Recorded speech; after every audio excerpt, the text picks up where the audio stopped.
Explain, Jen. Let's break this study down for everybody. Yeah, George, here's the actual study.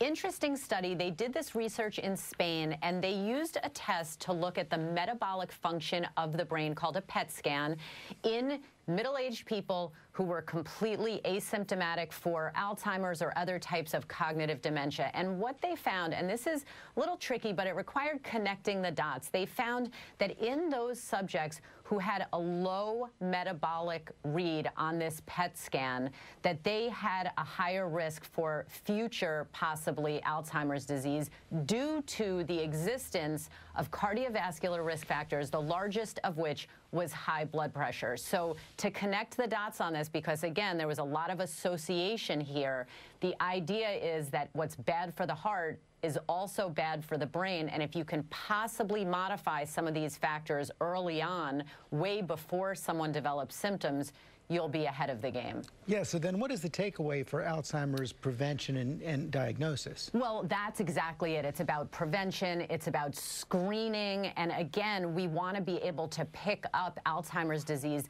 before the person starts to develop symptoms. That's really the holy grail in this type of brain research. So there are some tips here. Obviously, maintaining a healthy weight. There is some data that supports a plant-based diet or low animal protein diet. Staying physically fit, again, good for the heart, also very important for the brain. And if you smoke, stop, and obviously don't start smoking. Those things, we know they're bad for brain blood flow. And again, there may be then some subsequent connection for future Alzheimer's disease. Your message is so consistent. Good health habits help everything.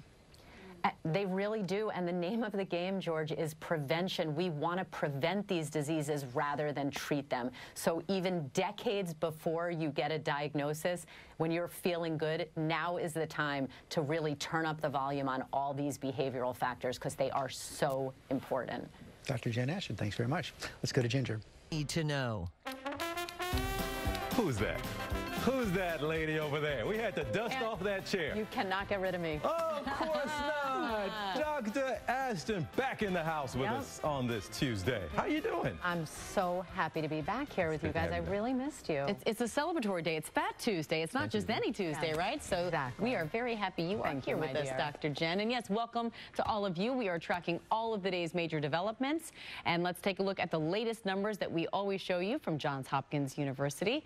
Now more than 109.1 million confirmed cases worldwide, with at least 27.6 million of them right here in the United States, as the country mourns now more than 486,000 American lives lost. And Dr. Ashton, we turn from that to some good news. There is some good news in terms of trends, and also good news in terms we're seeing from the efficacy of one of the vaccines. So do tell. Exactly. So a lot of data coming out of Israel. So let's take a look at this, because in a lot of ways they have really been the model. They jumped out very early ahead in their vaccine program. First of all, they're really the first country to see wide-scale direct positive effects of the vaccine. 90% of people, you guys, age 60 and over, received the first dose of the Pfizer vaccine within 6 weeks. That's an incredible accomplishment. Then they tracked in that age group, case numbers dropped by 41% in people 60 and over, 94% reduction in cases overall, in keeping with what the clinical trial data showed. Now, there are multiple factors at play here. It's a complex issue. Israel was under lockdown at various points during this first 6 weeks period, and they are seeing many of the circulating variants that have been detected other places in the world, but their epidemiology is showing really good results from the Pfizer vaccine. So how has Israel been able to be so successful? Well, you know, they jumped out ahead for many reasons. First of all, they have an incredibly robust HMO system in their government. They did make a deal that had some controversy with Pfizer. They agreed to share data. They purchased a lot of their vaccine in advance, paying top dollar for it. And they have a digital medical record system that allowed the government to reach out and contact people to get them vaccinated. So a lot of things that we can learn from that small country. All right, Dr. Jen, thank you so much. Welcome back to GMA3. I love when you set us up like this. You say, you're going to love this one. Okay, I read an article, happened to be in Psychology Today, but because I'm fascinated about the toll this pandemic is taking on our psychology and our mental health, of course, you know, everyone. This article talked about remission from cancer and the life lessons and the analogous lessons learned from someone who's living with cancer to what we're all living through with the pandemic. I read this article, I sent it to Amy. Don't yell at me for not sending it to you, but it is literally describes the way Amy lives her life. It talks about how a lot of people who are living with cancer find this renewed optimism. They slow down their perception of how they live life. They focus more on the little things, the things that have bigger meaning to them, natural beauty. And then it draws the parallel between actually how COVID has forced us all into remission of our social lives. And I just thought, wow, there's a lot that we can learn from someone who's living with cancer. And you read it and you said, yep. It was fascinating because when we first started getting into this pandemic, I thought, aha, now people who haven't lived either fighting cancer or in remission of cancer, they're now getting a taste of what it's like to live with fear and really acknowledge the unknown and acknowledge that we're really not in control of much. And so what can we control? We can control our attitude, we can control our gratitude, and that is empowering and beautiful and life-altering. And that's what everyone collectively has been given the opportunity to do given the circumstances we're in. See that, TJ? You should write the next article. That is exactly it. All right, folks, stay with us here on GMA3. We'll be right back.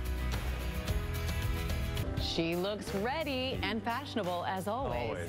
We're going to turn to our Dr. Jen Ashton now, who has some answers to your medical questions. So first question, Dr. Jen, I've heard reports that people with symptomatic cases of COVID-19 had a worse reaction to the vaccine. Is that possible?